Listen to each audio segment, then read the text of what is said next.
moving in the direction of chance and falling. I also want to steer this whole argument in the direction of technology. Of course, we started with the argument that the fall of man was not so much as a sexual or social sin, but a not fitting, and not fitting related to technology and the development of technology, and how also the reason why technology is so obsessed with accident. And we have to figure out how that works, and we're going to use Lucretius for a very specific reason, and then move to Paul Virilio again. We've discussed earlier in the floating lectures in relationship to McLuhan and light, and what he called pygnolepsy, the interruption of consciousness. So we're moving in a direction of falling and technology and images, and I'm starting with dice and bungee jumping, not to discuss sports again, though I think the relationship of philosophy to sports is far too negative or far too light. There's not enough writing. I remember a beautiful book by Stephen Connor and one by Paul Weiss, but there's not a lot of writing, and it seems too trivial, which of course it's not, especially when you read books like from Huizinga and Roger Caillois on in this case Alia. He divided up sport in, 4 categories: alea and illings, vertigo and mimicry, and agon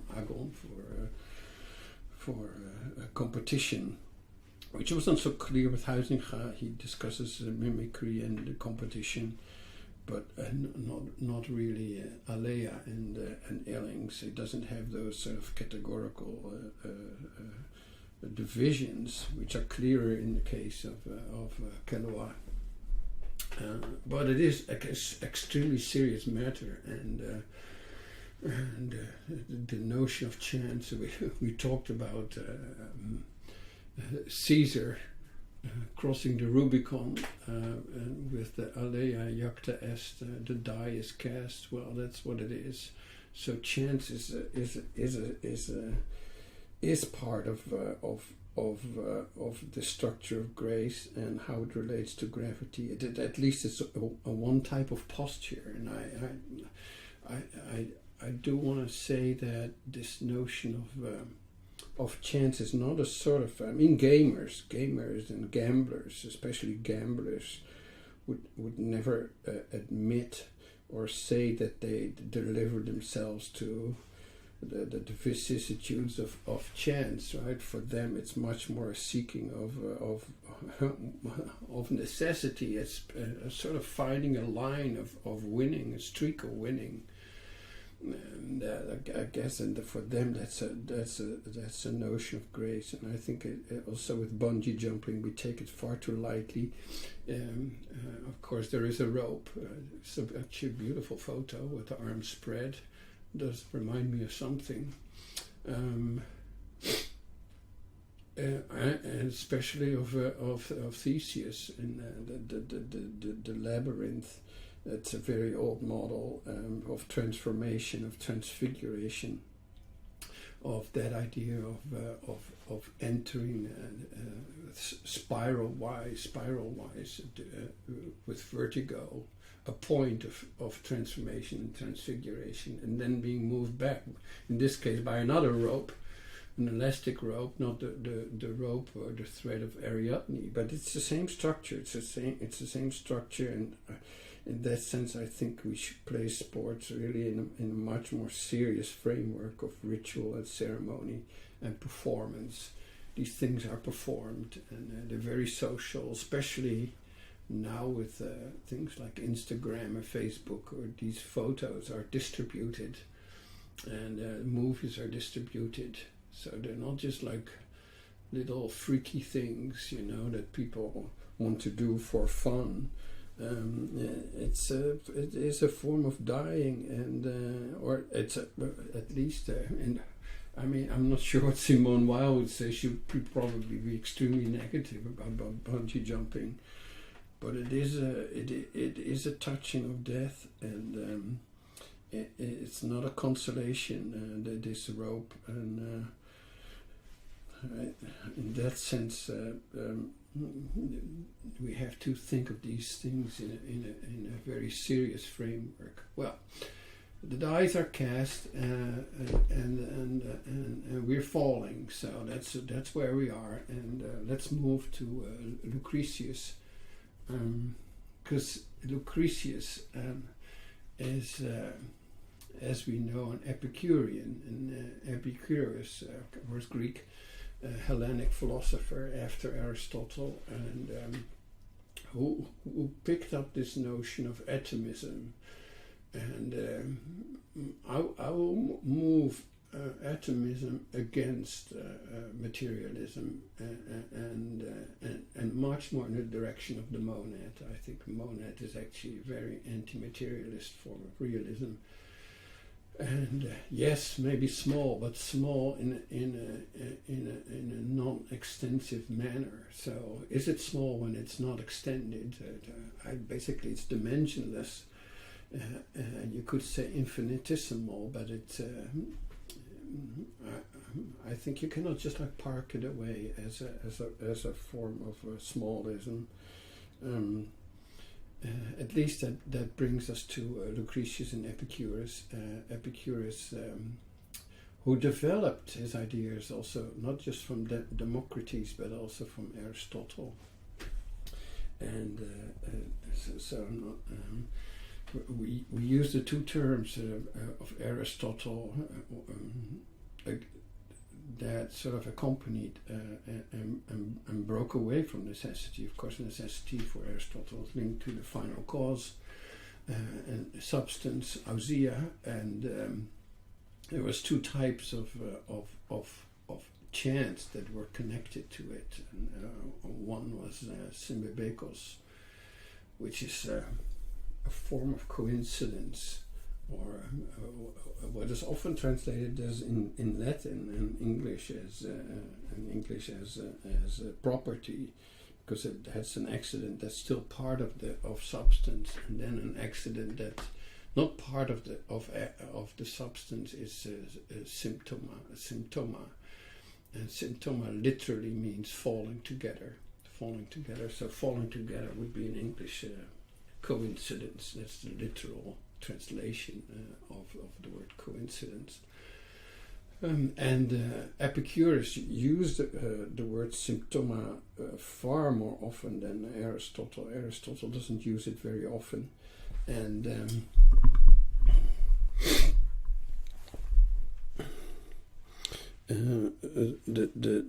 the symptom becomes an essential term for Epicurus. So what's the idea? The idea is that everything is falling. Everything's falling, and then there is a breaking away from this falling, and that's actually much clearer in Lucretius, who calls himself an Epicurean.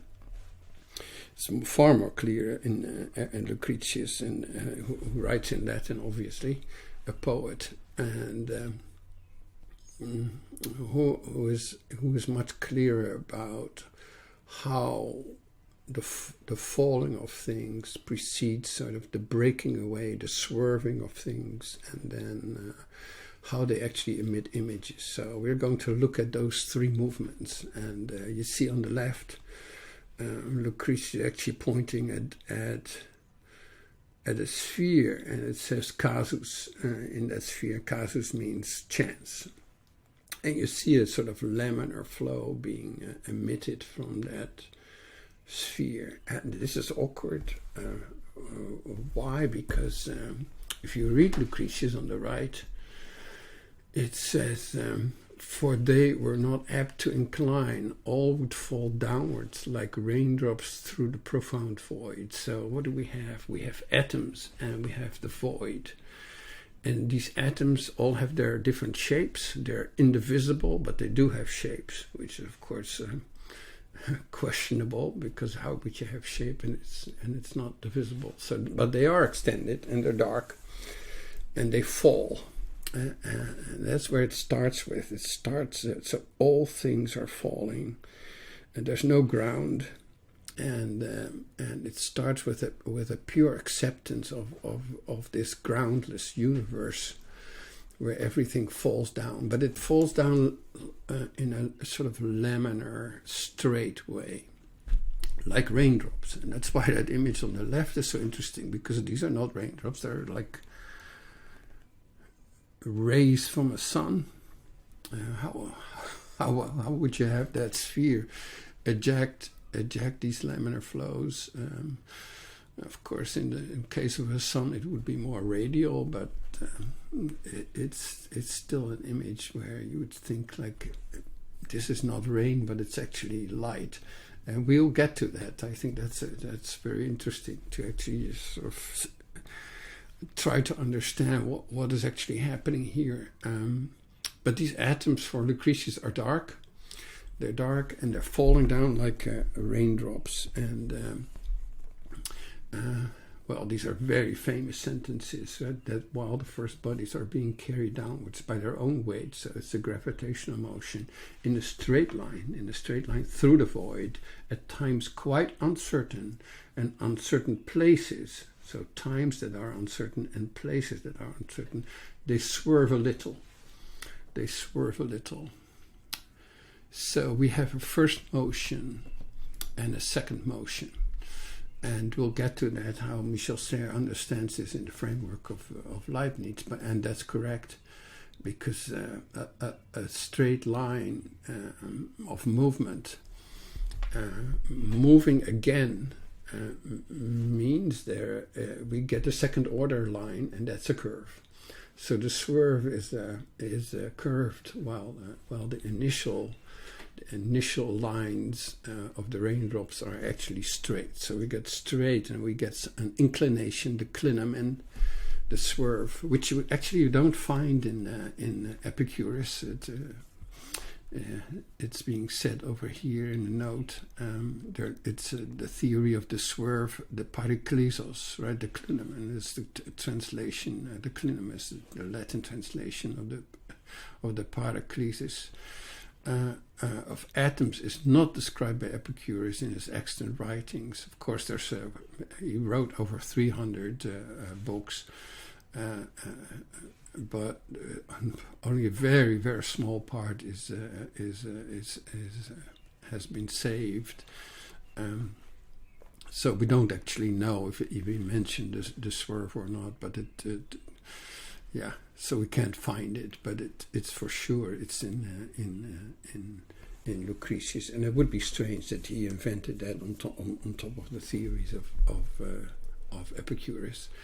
Anyway, so there we have a little swerve. It's very important that it's the notion of smallness, and that it goes together with this uncertainty.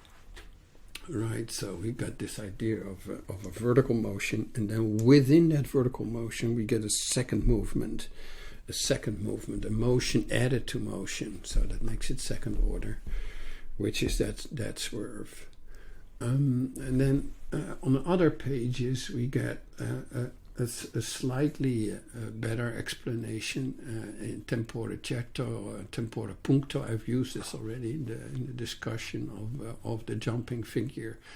It's often translated as the given moment, at a given moment, at a certain moment, but also as an atomic moment, so atomic time, punctuated, means without dimension, which of course goes against the notion of extension, right? So we get a certain moment and a punctuated moment. So we get this line, and on that line we get a point, and that point is a transformation.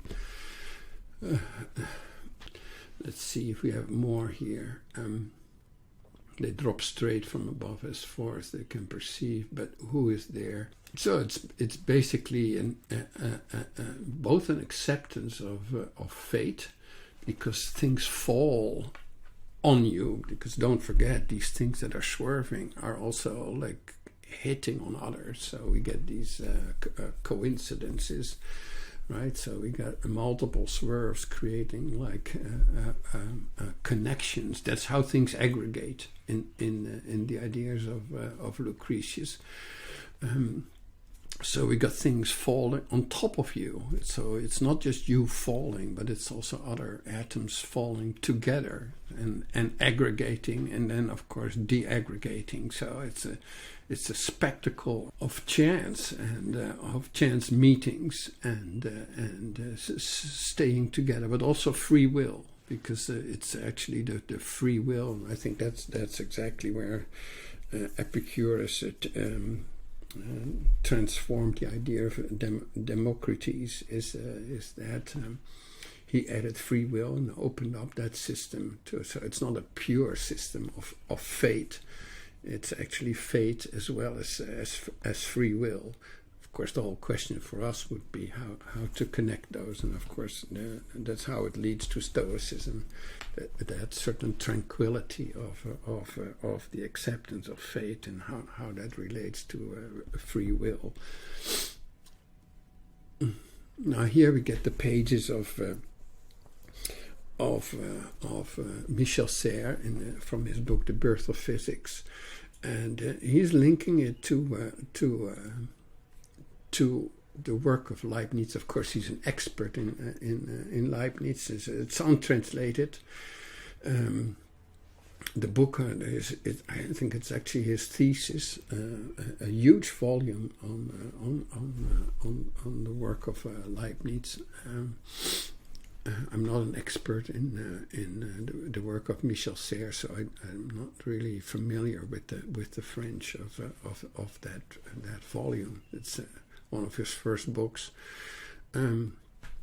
So he's an expert in the thinking of the thought of Leibniz, and he's relating the ideas of Lucretius to those of Leibniz, and especially differential calculus. So what do we have is this, he calls it a detour. He quotes the drops of rain. So we get the sort of the idea of the laminar flow, right? There remains the parallelism of the flow, of the transfer, and of the weight. And then we get the oblique declination, so the aleatory as lightning. I'm not sure if lightning is actually part of the ideas of Lucretius. It's for sure part of the vocabulary of Longinus, of course, who links this idea of lightning to the sublime. Right, so I'm not sure if that's the connection that Lucretius makes, but it's for sure this idea of the suddenness as a form of lightning that makes it almost an epiphany. If that's actually an idea of Lucretius or purely that of Michel Serres, not sure if that's important now. So Leibniz, he's totally aware. Michel Serres is totally aware of the biography of Leibniz. So he explains, like Leibniz, how he sort of early in his career was contemplating if he should stay with the void and atoms idea, and of course later he changed that with the monadology. The monadology is really an answer to atomism, because monads are not extended and they're not dark. And I'm not so sure if they're small. Of course, they're infinitesimal, so in that sense, they're extremely small, but they're so small they don't have a dimension. So if they don't have a dimension, how can you say they're small, actually? Because they leave that whole world of the extended. And yeah. And I've already said, when he's talking about Caesar and the wars that he wins and the battles that he wins, and and the decisions he takes, like the crossing of the Rubicon. He actually describes Caesar as a monad, as a self-sufficient entity that accepts its fate and acts within that sort of range of chance, and that all belongs to Caesar. So that sort of description is a monadic description. It's not an aggregate. It's all part of the substance of Caesar. So that's quite questionable. Anyway, so there we go.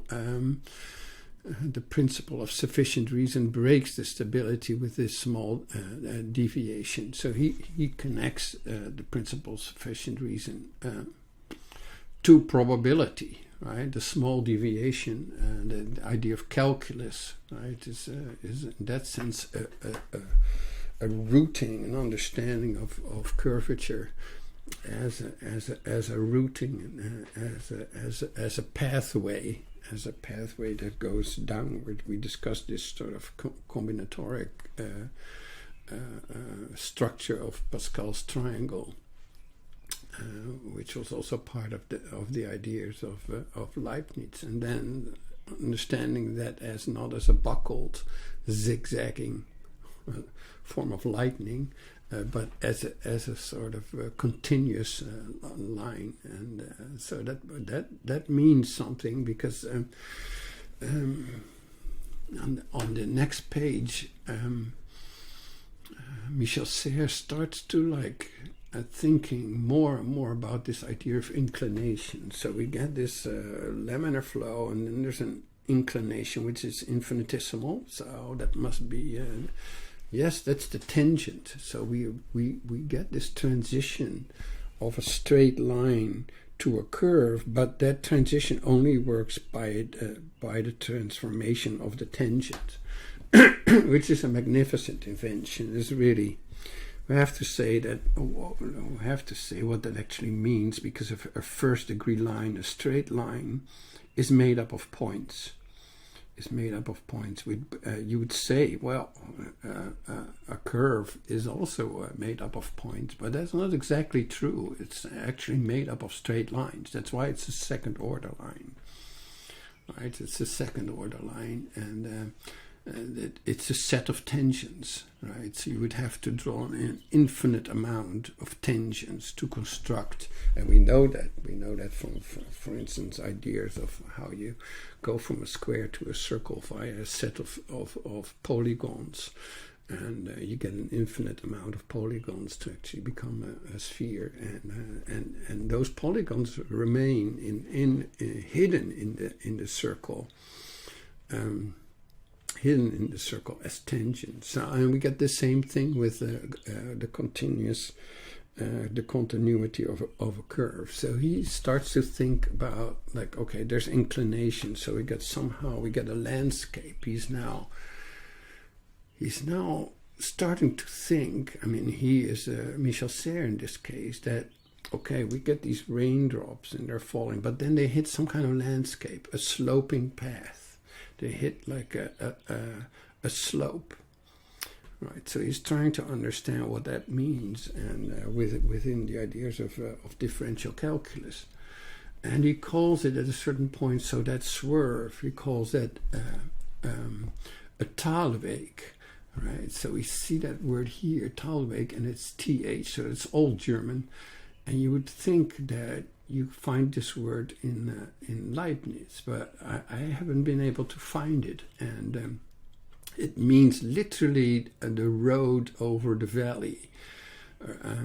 So it's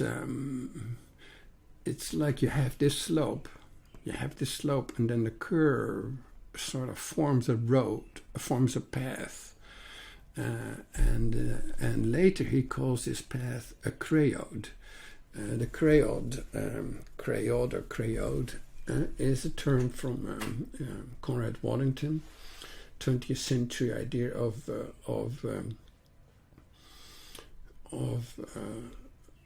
how we can actually understand the memorization of actions on all kinds of levels. So it could be the memorization of actions, and for people like habits, but it could also be that of atoms and molecules, how they behave within a landscape of proteins. So it's a beautiful model. It's a well-known model as well, especially in architecture. I'm not sure if it's correct here, because Lucretius speaks about about the free will, and if it's grooved, how free is that will? Because you get this slope, and the slope is now sort of has a plasticity, like a landscape, and the more you go over that line, the more it starts to impress itself in the landscape and becomes a path. So we have path and trace, right? So the path becomes a trace, like a road, and becomes a groove, and becomes a river. And he speaks about a riverbed, and so that swerve is not so free anymore. It starts to like be written into a sloped landscape, and I think like Michel Serres is going too far here with trying to understand what the swerve is, and trying to sort of push the idea of the swerve too much in the framework of differential calculus. I think there is a differential calculus, but it doesn't mean that. And there is a continuity of lines, and a transformation of a first order line to a second order line, from a straight line to a curve. That's very, very clear. So in that sense, the whole notion of inclination is correct. And of course, the word inclination does refer to habit. So it's not completely speculative. Right, so, but I think in that sense, it's a sort of, there's a friction between the notion of free will and that of inclination as habit. So there's a double meaning in the word to be inclined, because that means that there's already a tendency towards, right? So words like tendency clearly. Let's not forget that Michel Serres is writing in a period.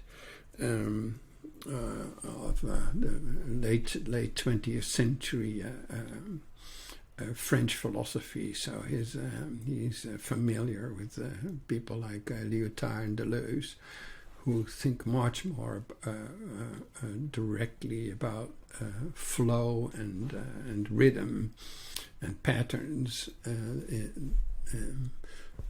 So I think Michel Serres may be also relating to their ideas. I might be able to develop that a bit more. Maybe even in this case, so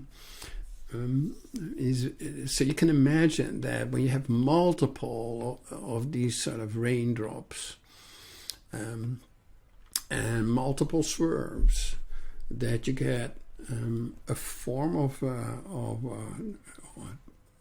turbare, right? He calls it at the bottom of this page. He calls it turbare. This is a quote from Lucretius from the 5th book,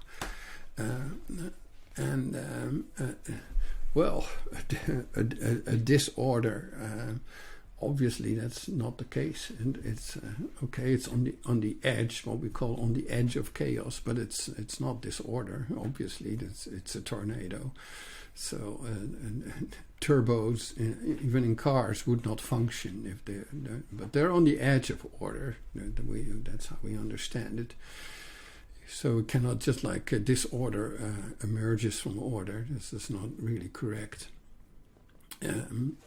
But it is a pushing of order, and I do think in the ideas of Lucretius, it's a beautiful model. So how this falling starts to like organize itself in a sort of vertiginal motion, a sort of rotational motion, and many atoms then come together. But of course, the falling at that point becomes a standing. Of course, however short the occurrence of a turbo, or even a tornado, or a funnel in a wash basin, or when you empty the bathtub, you get the famous funnel. And of course, we know from the discussion of Prigogine and Stenger's that this is a dissipative system, and that's correct. There's an enormous flow of matter and energy going through that vertiginous tornado funnel spiraling structure, but it is stable. It is stable. It stands. It stands. A tornado stands. So that from that. That's a jump that Michel Serres doesn't really make, and of course it means that the falling becomes a standing, and I think that's why we're discussing it. Because again, we get this within our fivefold or in biaxial system, we're standing in the middle, or ground is standing. We relate the four other figures to the middle one, and that's exactly what happens here. There's actually a transition of accident to substance, or substance being created by accident. I think that's also the power of the ideas of Lucretius. That's we cannot just say this is flow. It's much more ambiguous. It actually stands forth. Okay, not for a long time, but that's extremely relative. It is an object. It's an object. It's made up of events, but events. Converging into an object, however short its life may be. So there's between Epicurus in Greek and Lucretius writing in Latin, there's a lot of discussion of at what point accident actually becomes part of substance. So for them, it's still like a very Aristotelian discussion. So for them, it's conjuncta and eventa. So we get the falling, and anything that befalls, and then we get that breaking away, and that breaking away is the symptoma, and the symptoma is then translated by eventa. So and then when it hits another atom, that's a conjunction. So we get conjuncta over there, and that's what Aristotle would call a symbabekos. So we are still within an Aristotelian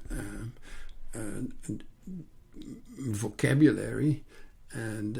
But that becomes a bit more extreme when we translate it into English, because in English then it's translated as property, right? So and the other is accident. So that it's the property is sort of an accident that still belongs to the substance, and an accident is something that bounces off or breaks through or comes from the pure outside.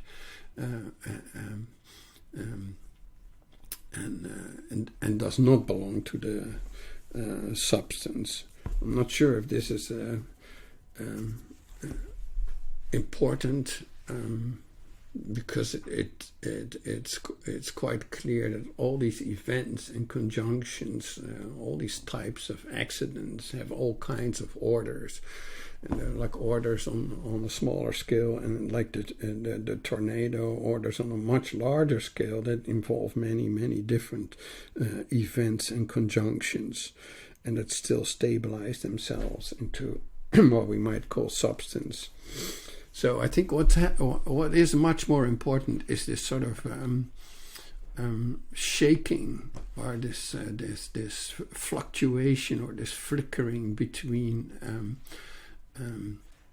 accident and substance, that we cannot say properly what is one or the other. And I think that's especially so powerful in the ideas of Leibniz. Even it's not just the things that you have done, the choices that you've made, but even the choices that you haven't made are part of what you are, and even the things that happen to you or might have happened to you. So there's a whole range of probabilities that now surround the substance and that become part or belong to. Maybe that's even much better, because the word part of sort of makes it an ontological problem of the whole and the parts, and belonging is almost like you belong to a club or become a member in the sense of a limb, where the parts are acting like limbs. And I think that'd be much more correct to say belong to, and that's or go along with. So that's sort of what these atoms are doing. They go along with, and they create other larger structures that also go along with others. So we're slowly moving towards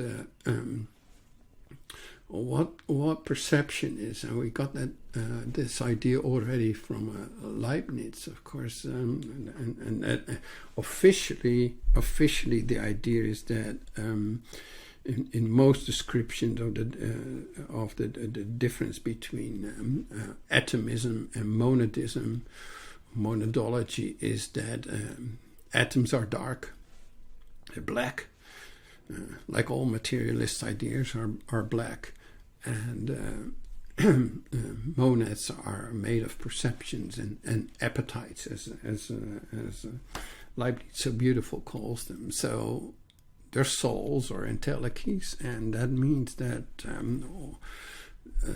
consciousness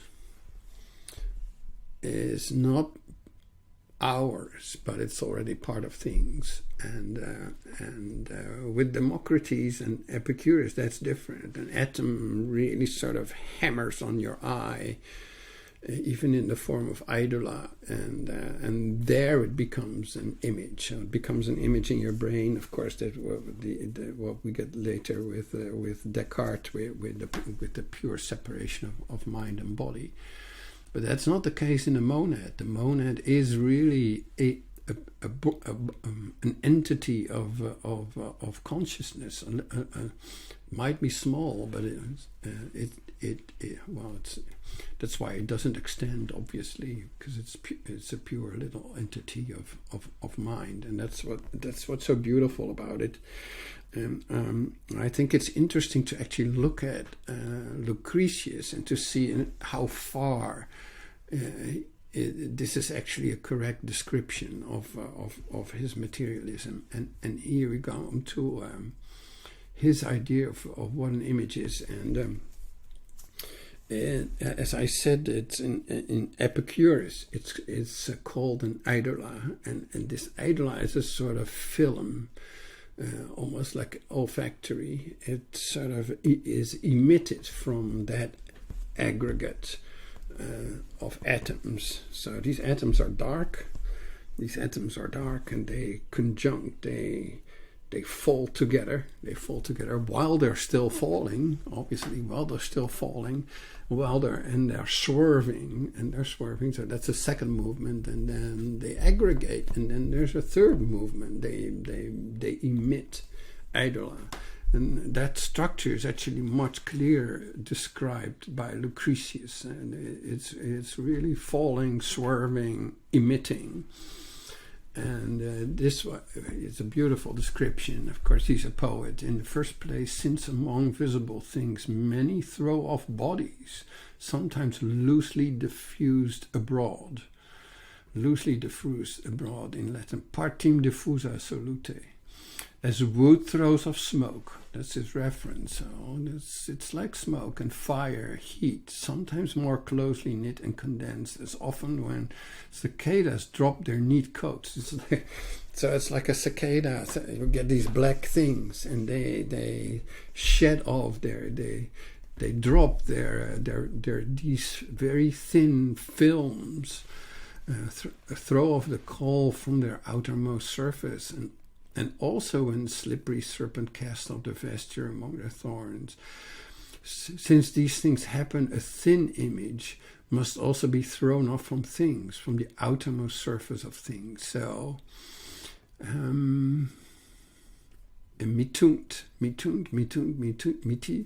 emission. It's a form of emission. So we get this falling, swerving, conjunction, aggregates, and they're all black. And suddenly they emit thin surfaces, and these are images. These are images. Of course, from a materialist point of view, this is impossible. But we don't have to be materialists or quasi-scientists. We're much more interested in what this means philosophically and as a structure of movements. And if we can actually recreate a consistency, because it is inconsistent, obviously. How would you switch from a dark aggregate to a light film? So you get something like has a volume, but it's dark, it's invisible by itself. But then out of that surface there's an emission of something that's very, very thin and keeps on emitting. So it would normally lose its weight, right? It would just, if it keeps on emitting, it would be invisible at a certain point because it has evaporated all its images, which would be impossible, right? We would be surrounded by invisible things where we actually would bounce against, right? So they would be invisible. We could still touch them. So how that actually relates to the senses. But if you actually sort of say, well, it's not dark, let's just say that because it would be impossible to just like to have a simulacrum, right? That's what he calls it. He calls it in a simulacra. That's the plural. Which is this semblance. It's often translated by the word semblance in German Schein or Erscheinung. So how would a black body suddenly become radiant? No, it has to be radiant, and that has to go all the way through. Of course, that's I guess it's a transition, but it's this thinness also. He calls it a figura, even so. That's. Really relates to what we've been doing, but to actually recreate a consistency would actually say, and that goes back to that very first image of that sphere radiating a laminar flow of where Lucretius is pointing at, of these rays, these raindrops, and I'm also thinking of. We'll later get to this, but Italo Calvino, quoting Dante, and Dante speaks about images raining, dropping from the sky, is sort of notion of this falling of transcendence, but as light already being there, right? So not raindrops, but sun rays.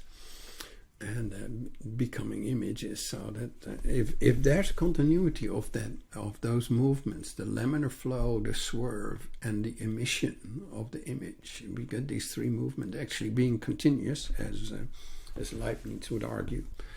Then the image is already part of that falling. Then the image it's a sideways movement. It's a radiating movement that becomes horizontal, and that's how we meet things. But then there is a depth to all things, and that depth is not dark. It's actually light. So this whole idea of the emission of images really goes against the materialism that is normally attributed to Lucretius' ideas.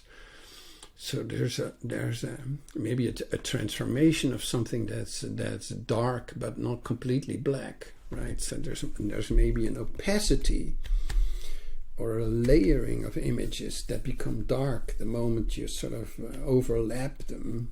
Let's put it like that. So we put all these images together, right? We're just like in this aggregation, and the surface is deep, right? It's not dark and then with a light surface, but there's actually a multiple layering. This must be true because it keeps on emitting images. It keeps on emitting images and shedding off surfaces. So the light goes all the way in, but it becomes more unfocused and more dark in that sense, or more opaque. So and less visible. Or when you would actually cut through, right? And it would, of course, when you cut through a thing, you would actually it would start to emit a new image. So, but then there's a packet of images, and that packet of images must go all the way into the atoms themselves, right? There's never a transition of completely black to light. There might be opacity to transparency, or blurred to focused or sharp, or from deep to surface. But there's never a moment when the light is absent. And if that's true, then these atoms are monads, and they keep on aggregating and exchanging each other's images, and that's much more logical, because then there would be appetites between them. Then it's just not free will. What is free will? You move towards something, right? You just do not move like in a desert. You move like toward other things. So there is appetites and tastes and desires, and these are part of consciousness, and that means that these images are shared. These images are shared, so the whole thing is run by images, and that goes against all materialist interpretations of Lucretius, and that's this falling. I just want to show a bit more images, and because I'm really interested in this partim diffusa solute, is this loosely diffused abroad, broadly cast or cast abroad, broadcasting, emission. Of course, émission in French is a television broadcast, casting broadly. So this whole emission. I'm slowly moving this sort of this materialism of so-called materialism of Lucretius towards a media theory, because the light is already there. The light is like McLuhan's. It's just a light, a sphere filled with light, with things falling from it, exactly like that first image. They're not so much raindrops as sun rays, or like little images. What I find interesting in mannerism, of course, we get all these curves of the serpentines, right? The figura serpentinata was the most extreme figure in mannerism. Of course, we find the figura serpentinata normally in statues.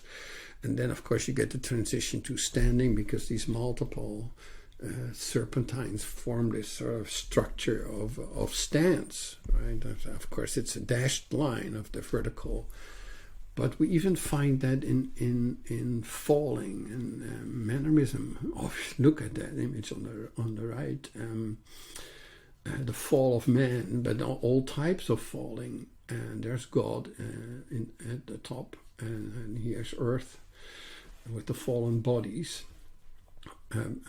It's a drawing by Hans Bock, a German mannerist, and this is by Holtzius, the Dutch mannerist.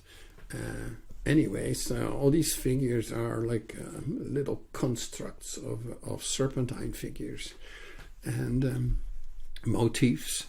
And what's so interesting is that they don't seem to be falling. And especially when you put this is Holtzius actually drew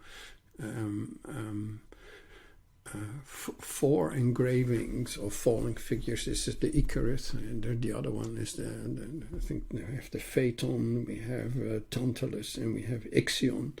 We have 4, and there's actually a drawing in the same period after Holtzius who actually takes the 4 figures, the 4 fallers. In Dutch, it's the vier vallers.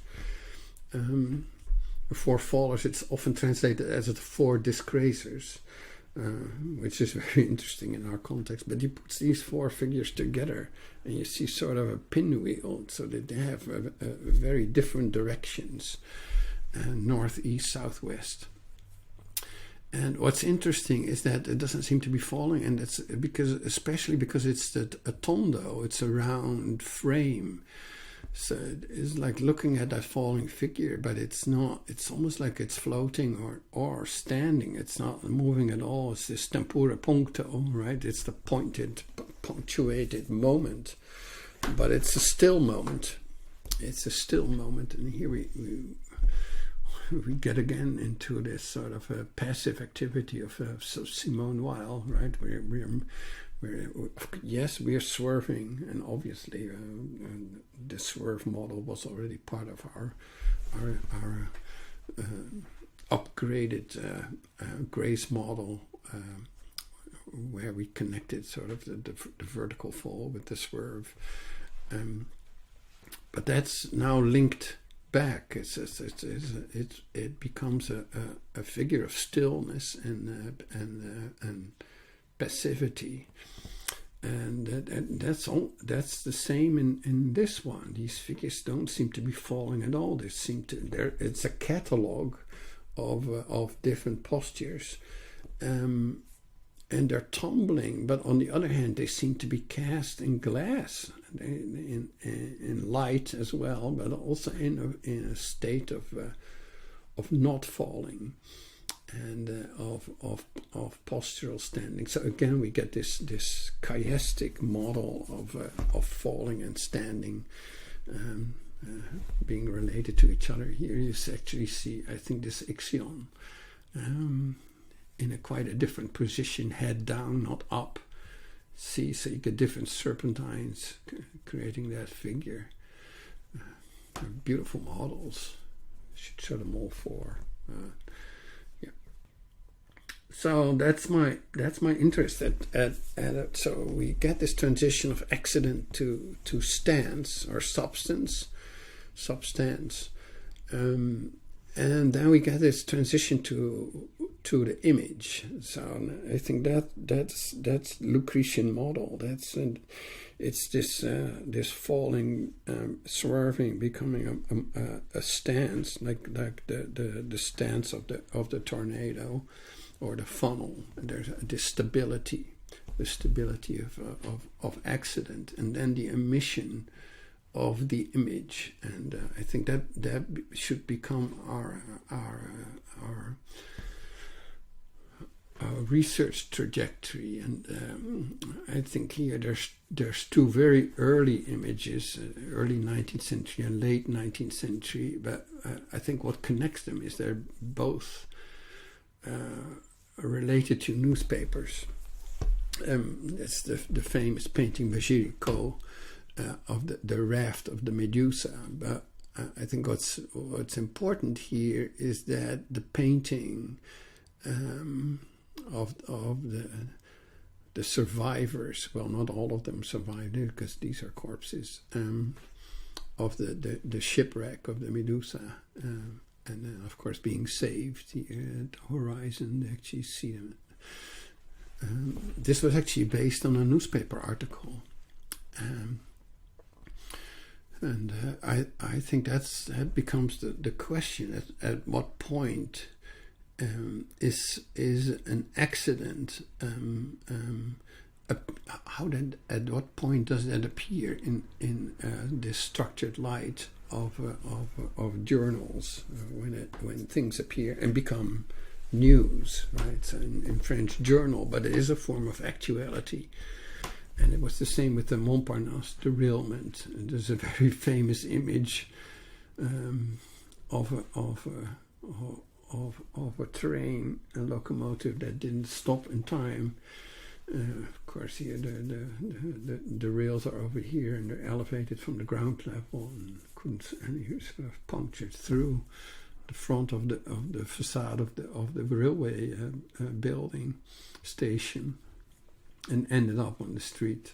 Spectacular image, of course, but that again, it's an image that reaches the newspapers, and I think that becomes the question of the work of Paul Virilio.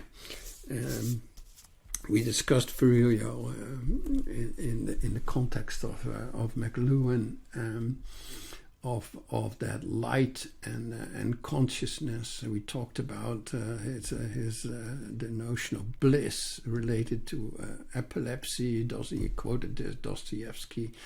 He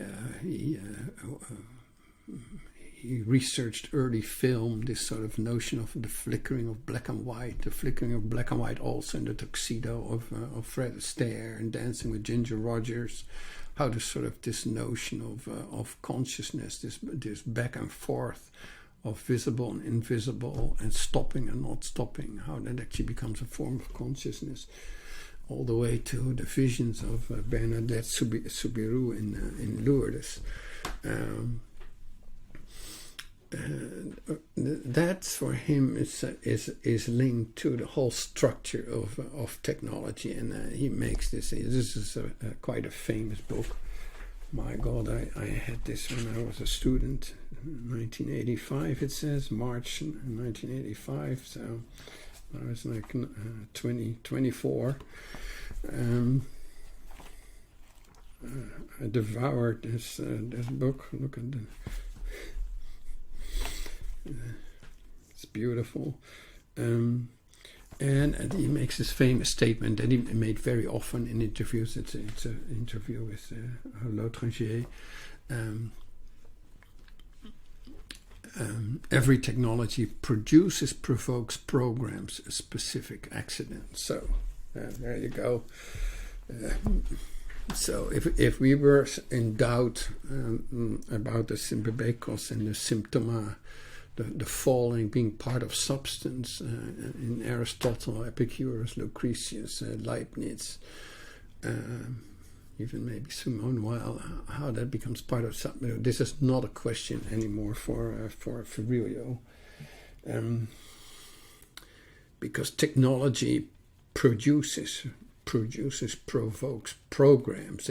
It programs specific accidents. Now, program means, in Aristotle's view, final cause. So what a thing does makes its telos, right? That's so. What the goal of a thing is its final cause. So that's the substance of a hammer is hammering in a nail and not killing somebody with it. Killing somebody with a hammer is an accident in the ideas of Aristotle, and hammering a nail is not an accident; it's part of the substance. And that division is not made by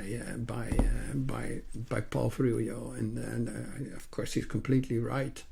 There's this loop. So what a thing can be, it's what happens to the thing. It's a very Leibnizian idea. There's this internal, the accident that a thing that happens to a thing is actually part of that thing, part of its substance. So and what's really interesting is that Virilio always says calls himself an art critic of technology. So it's also about appearances and consciousness. It's about how an accident reveals technology.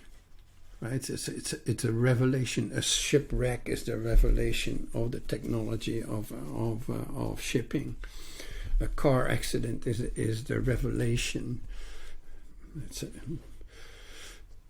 Well, it's religious terminology, and of course that's we made it already part of the ideas of technology, because it makes the same claims on the grace machine. But for Virilio, being a Catholic, that's not such a strange remark. So that's the technology. Every technology produces, provokes, and programs a specific accident.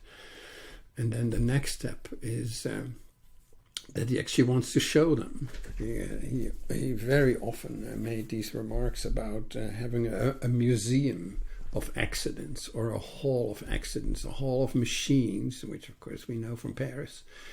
They should actually have a hall of accidents. A hall of accidents. Now, machines you can show in their stability, and obviously if you would have a locomotive, it would not be moving. And an accident you would show either as film or as a photo. So there's a transition, right? I guess you would be able to show like a Rex, like that one from Montparnasse. You would actually have to save that. But he still speaks about these as a form of interruption, and the whole idea of interruption is really important to Virilio, because there he goes again. It talks about epilepsy and pycnolepsy. Pycnolepsy is really sort of this micro nano epilepsy, right? These moments that you hardly notice, and this is actually accepted in modern neurology, in contemporary neurology. That's right. If you read the River of Consciousness by the late Oliver Sacks, it's very clear that consciousness is like film. It's not a flow. Though the book is titled The River of Consciousness, it's actually an aggregation of increments, of little jumps and stoppages, stop, and that creates sort of this idea of a flow. It's very difficult to say that there's an idea of flow while the stoppages themselves are already part of consciousness, and that would sort of create a double consciousness. So maybe it's a way of discussing consciousness, or the images are so infinitesimal, to use the words of Leibniz, and that be correct in the framework of Lucretius as well, that these emissions are really like punctuated at times, but for him it's important that it's not just these images, but the gaps between the images. Right? Pycnolepsy is really about the gaps between images. So he's like discussing consciousness as mini accidents, right? The mini accidents, and how you would need to like even structure society. You know, he talks about strikes and barricades, and even the Sabbath and the Sunday as rituals of interruption. As rituals of interruption. So for him it's to actually interrupt time, the idea of time as a flow, to actually break it up and fracture it in these tiny parts, makes it possible for these to become events, right? To become appearances and emit images. I think he's correct there. So this the breaking of time. The breaking of time actually gives that little block of time a contour, and that contour is then a packet of images that can be emitted. Right? I think that's how you would have to describe it. So a flow would be something that remains unconscious. It would be a form of sleepwalking, or some kind of state of lower consciousness, but it would be a flow of a lower state of consciousness. And when you actually want to have images, you need to interrupt that flow and break this flow of time into moments. And then the moments, the given moments, the tempora puncto, would become capable of being contoured and emit images. And of course that's what we know of technology. That's what we know of technology, and though Virilio doesn't discuss that over here, but it's quite clear, at least to me, is that the hall of accidents. That's television, at least at the time of Virilio, you would call it internet now, but which is not so important. It's much more about what that light is, and how actually, in that sense, there's no interruption. So there's interruption from, let's say, the point of view of the swerve of a laminar flow, and that's almost like a highway. You get the swerving, and you get the accidents, and then it emits images.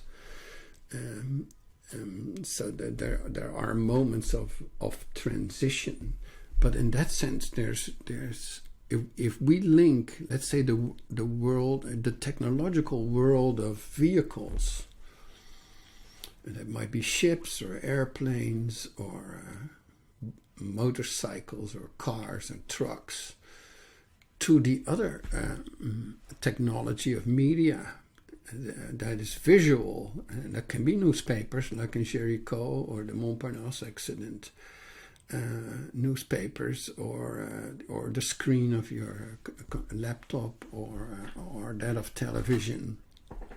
These films, right? These super thin media catching, sort of condensating these images. Then at that point, if you have these two technologies, then there's no interruption. And there's just a switch from one technology to another.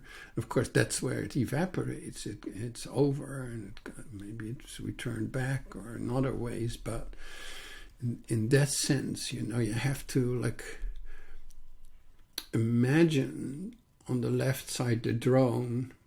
In this case, it's a drone, but it could be a helicopter, often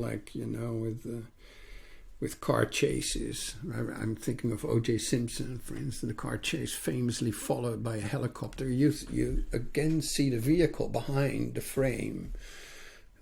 So we get these constant fallings. We get these constant laminar movements that swerve and create images, and then are picked up by other movements. So there is this absolute vertigo, this absolute referencing, right? So this is not just a recording.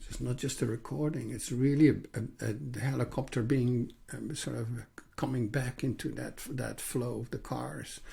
There's a sort of transition of technologies, but that's not cause and effect. It's not a linear system that just there's loops in it.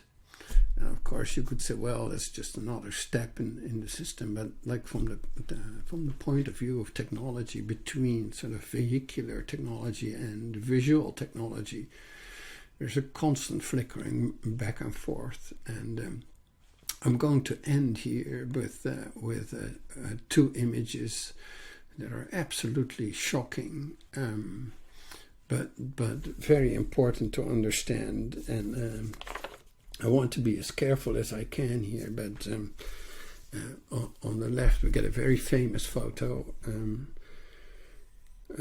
by Richard Drew and it's titled "The Falling Man," and it's an unknown man. It's after all these years, because in the background you can recognize the building of the World Trade Center. He's the man that jumped off, I think, the 104th floor of the World Trade Center when it was on fire. He had to jump off like so many others. It was really horrible.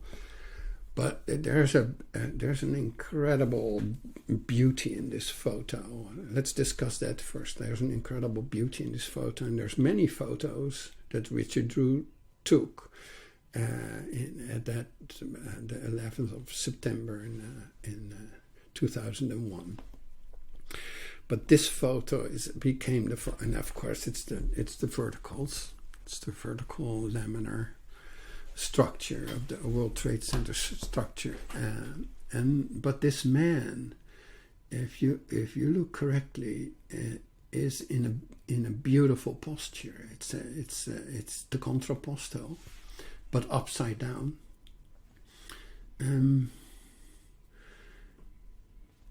It's actually, if you look at, let's say, statues or photos of statues, and often in bronze, sometimes in marble, of generals or soldiers holding their swords, they always have this one leg straight. It's not a real contrapposto because the one leg seems to move forward. It's not relaxed. It's not always relaxed. And so the hand is on the sable, obviously. And one leg is buckled, one knee is buckled, and seems to like start taking a step. And of course, that's the model of a general or a soldier. That's what this image is. It's a monument. It's a monument to that unknown victim. It's very powerful, and I think it's so powerful because it has the swollen chest and the knee and the standing leg and.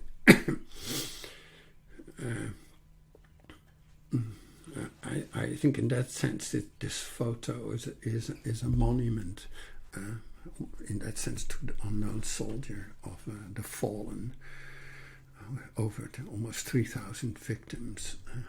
Don't remember the actual number, but there's something else going on here.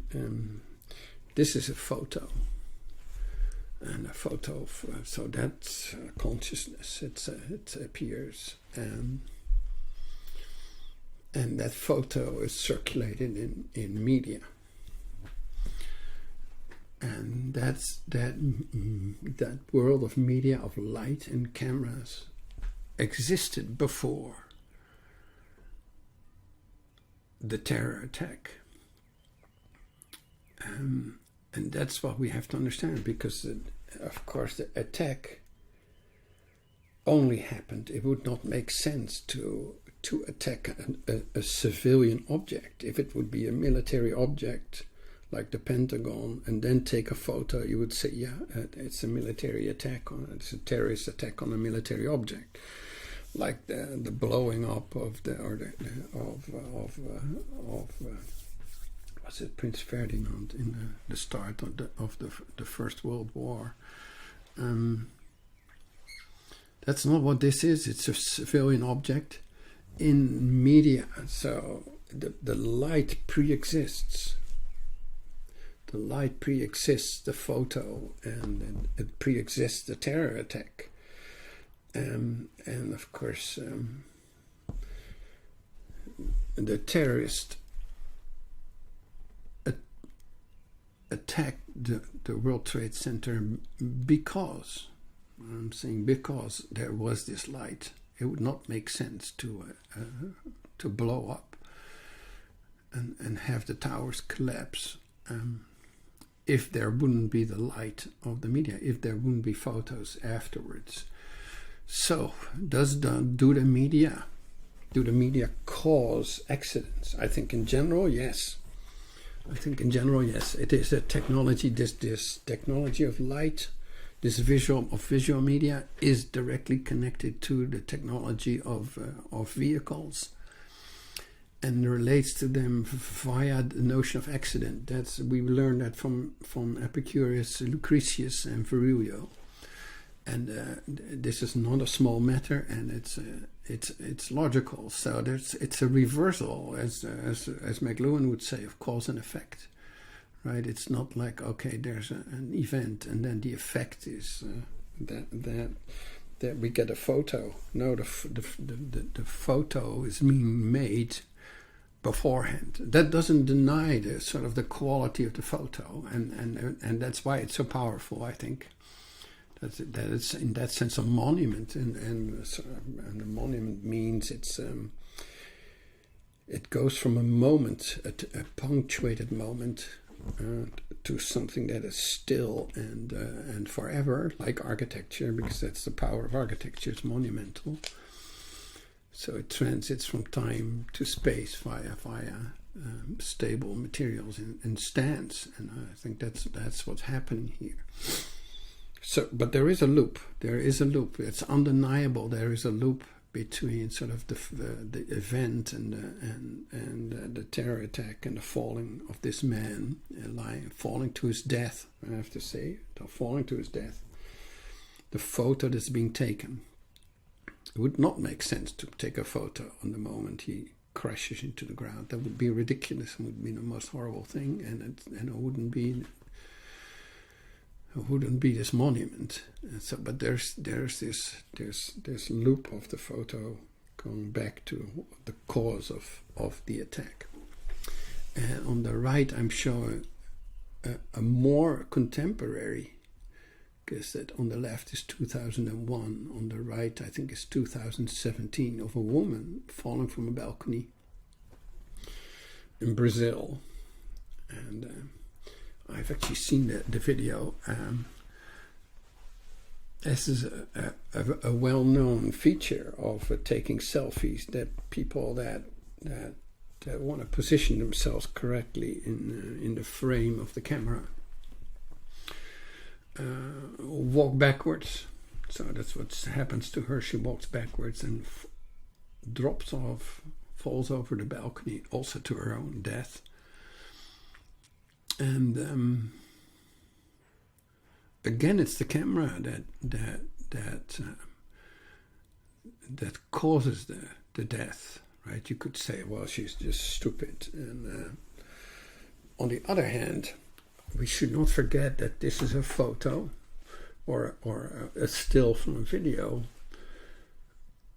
taken by somebody else. From a tower, a residential tower, right next to this tower. It's not the same building, it's an adjacent tower. And somebody with their iPhone is filming the whole thing. So we get some kind of, I wouldn't call it a pre-established harmony, but we get some kind of magical link between an iPhone that is in her hand and pushes her, I'd say almost gently, not like a terror attack, but of course it's horrible, but there's this sufficiency of pushing over, which relates to this being filmed on from an adjacent point of view, and this is where I want to end. Again, we get this loop between light and accident, the technology of light and accident. But I think that's we started with the fall of man as a construction of technology, and the fall of man. Man not fitting in paradise because the feet are too soft and the hands are too soft. They don't have claws, but they have the opposable thumb, and they're free because they're bipedal and they're free to hold. They're not free to be free men, but they're actually free to have prostheses, and that's where technical lives start. And this is the extension of it. It's this whole history of prosthetic and mimetic, of vehicles and images and falling and accidents, creating substance. So I wouldn't go so far to say this is a form of technical grace, but I will say that, like religion, technology makes a claim on the grace machine, and not maybe all parts of the grace machine, and maybe it's not grace, but there is a trying to link there is an anti-causality, or that this cause and effect being reversed or being a loop, that becomes more and more part of technology and less of religion. I think that's quite clear, that there's a sort of switch in how to construct everyday lives and practices, and how to exchange images, and how to find a loop between what we make happen and what happens to us. But I do think there's this construction of light that precedes the falling, that precedes this all these technologies of movement and swerving and their accidents. And I think that's where we need to end. Thank you.